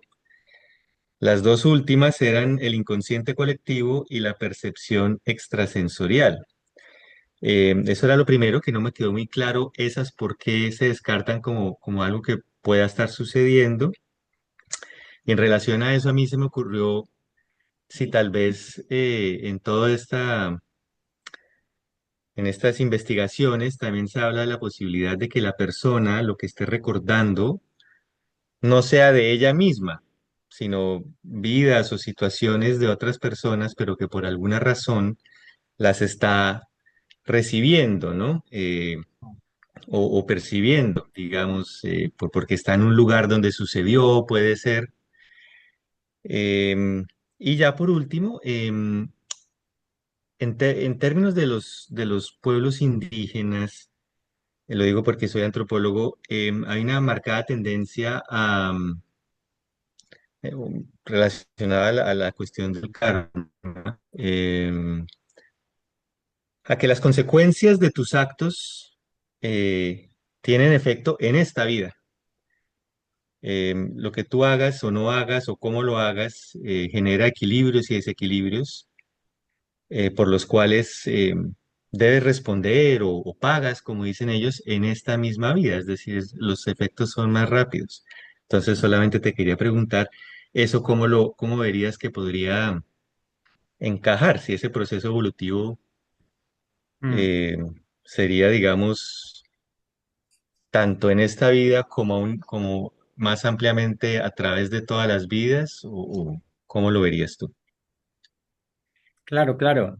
De hecho, en Oriente se habla de karma de ciclo corto, que te ocurre, la consecuencia de tu acción la vives ya en esta misma vida. Eso sería por supuesto. Lo que no excluye el que esa misma ley también influya y tenga lugar a lo largo de todo la peregrinación kármica, podríamos decir, ¿no? Lo de Jan Stevenson es especialmente interesante, claro, no he entrado en ningún detalle. Algunos sabréis que en castellano yo no conozco que se haya traducido su obra importante de biología y reencarnación, sino se publicó hacía tiempo 20 casos, ¿cómo han traducido?, que sugieren reencarnación. El propio Ian Stevenson era, como decía antes, muy riguroso a la hora de extraer conclusiones. Y por eso lo primero que hizo fue pasar revista. La criptomnesia que Theodore Flournoy ya propuso también es muy atractiva. Es decir, claro, desde muy niños estamos sometidos a una cantidad de información que luego no recordamos, pero que puede emerger en cualquier momento. Vale. La memoria genética, esta quizás has visto que es más fácil descartarla, porque como dice Jan Stevenson, es que en algunos casos lo que se interrelaciona y la sabiduría del niño o su presunta información respecto a vidas anteriores no pertenece a las mismas líneas genéticas, con lo cual en algunos casos puede ser, pero en otros no. Claro, lo de la percepción extrasensorial, bueno, lo que hace sobre todo Roger Woolger, junguiano, es decir, vale, pues memoria genética es más limitado, pero ¿por qué no son lecturas del inconsciente colectivo? Y aquí, igual que en lo de la percepción extrasensorial, yo creo que el punto fuerte que enfatiza Ian Stevenson es decir, dos cosas. He asistido, dice él, con niños de 4 años. Cuando dicen el pueblo en el que vivieron, que murieron hace poco, que sus familiares se llamaban tal, que eran de tal manera, que dejaron escondidas algunas cosas en algunos sitios. Dice Ian Stevenson, he vivido situaciones tan emotivas de reconocimiento de quienes previamente había dicho que habían sido de su familia anterior, porque había muerto hace 6 años y ahora tiene 2 o 3 años. Entonces muchos de su familia anterior están vivos. En tantas ocasiones he comprobado el reconocimiento que hay por parte del niño que deja asombrados a todos los que están allí, que a mí esto, dice Jan Stevenson, me ha convencido mucho. Y el otro punto que creo que enfatiza con razón es la fuerte sensación de identidad personal. Es decir, vale que podemos pescar ideas del inconsciente colectivo, pero es que el convencimiento subjetivo de que soy yo el mismo que vivió aquellas experiencias es muy fuerte. Y esto, dice Jan Stevenson, no se explica fácilmente porque yo pueda recibir imágenes arquetípicas o de recuerdos de vidas anteriores, de acontecimientos de otras personas. A mí me extraña, dice Jan Stevenson. De hecho, tan crítico era Jan Stevenson que en la conclusión, después de que a casi todos los lectores de su obra nos parezca que no, que queda científicamente demostrado, pero que sí que la cantidad de refuerzos que recibe esa hipótesis es muy grande, aún así el propio Stevenson dice, señores, esto sugiere reencarnación, pero quiero ser muy estricto y yo no diré que demuestran que son reales todo lo que he vivido. La verdad es que hay una ambigüedad, si leéis su obra, entre que como que subjetivamente está muy convencido, pero objetivamente quiere ser totalmente riguroso, es decir, no, demostrado científicamente no está, a pesar de todo lo que he vivido. Pero claro, he vivido tal cantidad de cosas con muchísimos niños, más de 2.500 casos creo que llegó a analizar con todo detalle, ¿no? Mm. Por ahí iría un poco la línea de argumentación. Muchas gracias. Muchas gracias. Y la última pregunta, Alicia. Bueno, Alicia, hola. hola. Hola, ¿qué tal?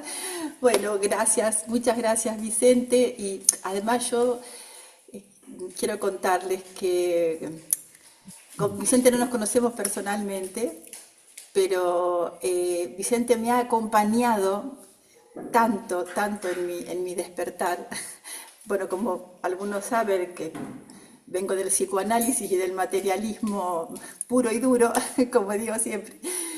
Mi encuentro con Vicente ha sido luminoso, siempre digo, porque me ha iluminado mucho y he hecho con él luego que nos hemos encontrado talleres y algunos cursos de un mes que han sido muy enriquecedores para mí y me han acompañado muchísimo. Así que gracias, Vicente.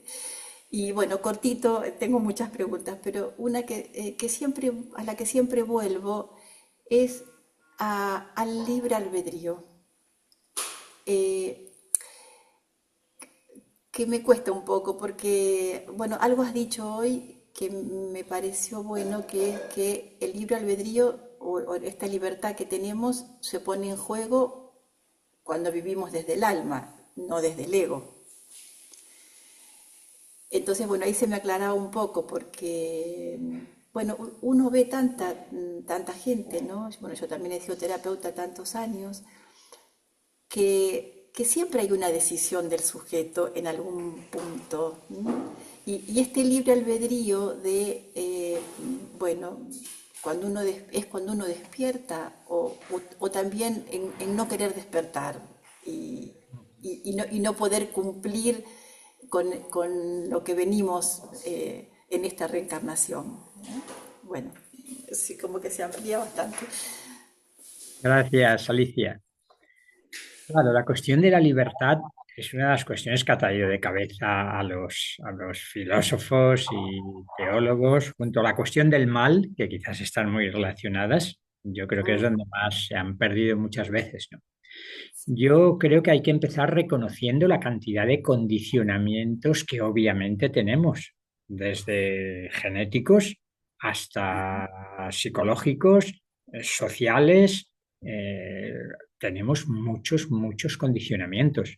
Ahora, la cuestión está en si caemos en el extremo del determinismo, como muchísimos, y lo sabéis mejor que yo, científicos y filósofos han estado convencidos, o buscamos fisuras por donde el aire de la libertad anímica se pueda colar. Entonces, la idea que intentaba decir antes es que justamente, claro, el conocimiento de nosotros mismos suele estar bastante centrado en la identificación con el ego y en las capacidades de conocimiento empírico racionales, ¿no? Entonces, lo que sugería antes es que el ego está tremendamente condicionado. Por tanto, en la medida en que nuestro comportamiento dependa enteramente o mayoritariamente del ego, un análisis objetivo mostraría que estamos muy condicionados.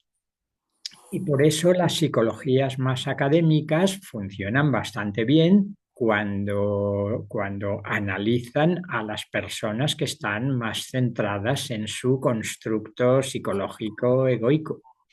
La idea es, si descubrimos una dimensión de nosotros mismos, una presencia del sujeto autoconsciente, que nos damos cuenta de que escapa a las construcciones egoicas, quizá ahí empecemos a respirar el aire de la libertad. Y yo señalaría dos niveles de esa libertad. Si hemos visto lo tremendamente condicionada que está nuestra personalidad egocentrada, el primer espacio de libertad se abriría al estar en contacto consciente y reconocer nuestra alma y su propósito. Esto ya es un salto que nos excede a muchos. Pero yo daría un último triple salto mortal, y es que el alma, lo insinuaba antes también, está secretamente, místicamente conectada con la fuente de donde proceden todas las almas. Y ahí es donde está la libertad suprema. Entonces, en la medida en que nos identificamos en la personalidad y en el ego como constructo psicológico, mínima. Y aún así yo diría que tiene su libertad, que tenemos libertad y hemos metido la pata 1000 veces ejerciendo nuestra libertad, pero que entonces uno empieza a descubrir que desde esa presencia que no se identifica con el ego y la personalidad, llegan susurros, llegan insinuaciones, intuiciones, si se quiere técnicamente, que me indican que si quiero libremente, igual que un verdadero maestro, mi maestro interior, que sería el alma que me susurra, no me va a obligar, pero me va a insinuar. el daimón de Sócrates. Sócrates decía, es que cuando voy a hacer algo que está equivocado, mi daimón me dice no lo que debo hacer, pero sí, eso no, eso no, eso no. Entonces, primer espacio de libertad, cuando uno consigue conectarse con su ser esencial, que es el alma como sujeto autoconsciente. Y segundo, en la medida en que ya ha entrado en la autopista del alma, el alma tiene autopista directa con la fuente, que es la libertad absoluta. Y conforme va descendiendo de nivel hasta el físico y hasta el ego, pues la libertad es más restringida. Por eso cuando dejamos el cuerpo, vuelvo a las ECM o a las proyecciones extracorpóreas, la sensación de libertad, en otro sentido si se quiere, ya no de elección solo, es magnífica, ¿no? Sí, claro. Por ahí iría Muchas, un poco. muy bueno, muchas gracias. Gracias, Vicente. Gracias a ti, Alicia. Bueno, muchísimas gracias por las preguntas. Y pues no se desconecten todavía. Voy a invitar a Vicente a que nos cuente un poquito sobre un taller que va a hacer sobre reencarnación y luego yo contaré los próximos eventos de la Scientific and Medical Network en español. Entonces, primero aquí comparto, Vicente, la información. Entonces, cuéntanos un poquito de qué se trata. Sí, muy brevemente, la verdad es que preparando el PowerPoint me entusiasmé tanto con la formación del PowerPoint que se empezó a extender hasta casi 180 diapositivas y pensé, bueno, con una sesión no va a haber bastante, voy a proponer un curso en el que recojamos lo que hemos dicho y lo veamos más sistemáticamente y además menos constreñidos, aunque es construcción puramente subjetiva del estar en una Scientific and Medical Network, pues hablaré más tranquilamente de la visión espiritual y del esoterismo contemporáneo. Y entonces en 3 sesiones, veréis que son 3 martes de mayo, llegáis a tiempo todavía, el primero es el martes 5. Así es, si alguien está interesado en profundizar, pues nos vemos allí. Y gracias por la oportunidad, Natalia. Vale, sí. Entonces aquí voy a compartir tu correo en el chat por si alguien eh, no lo tiene, para que te escriban las personas que estén interesadas. Bien. Y ahora, con respecto a los próximos eventos, entonces la próxima semana los invito especialmente el jueves 30 de abril.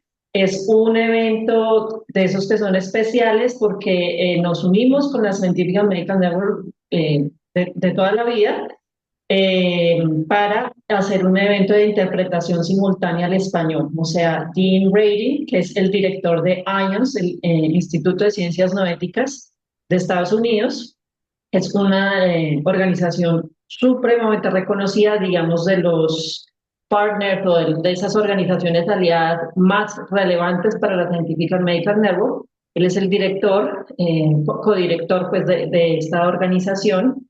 De hecho, también esta organización, sus investigaciones, para los que no lo han leído, el libro del último secreto de Dan Brown, recoge varias de esas investigaciones y dice que esto es real y le agradece literalmente a IONS por todas sus investigaciones.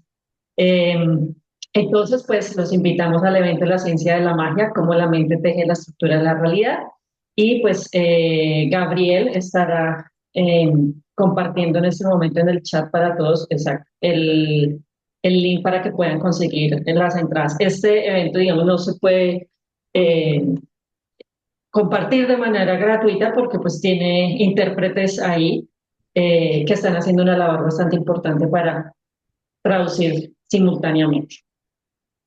Bueno, después, el 15 de mayo, tenemos Creando Lazos, que es el espacio informal para los que no lo conocen.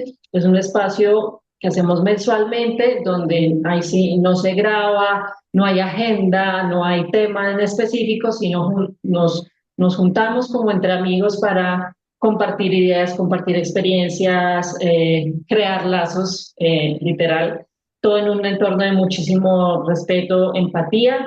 Esto para todas las personas que han realizado alguna donación, así sea una sola vez, por ejemplo, registrándose para este evento, ahí están bienvenidos. O sea, solo se aceptan personas que hayan realizado donaciones o que hayan hecho algún trabajo de manera voluntaria, como por ejemplo Vicente, que hoy hizo esta charla de manera voluntaria. Entonces, Vicente, tú también estás aquí muy invitado para Creando Lazos y todos los futuros que se harán pues, de manera mensual.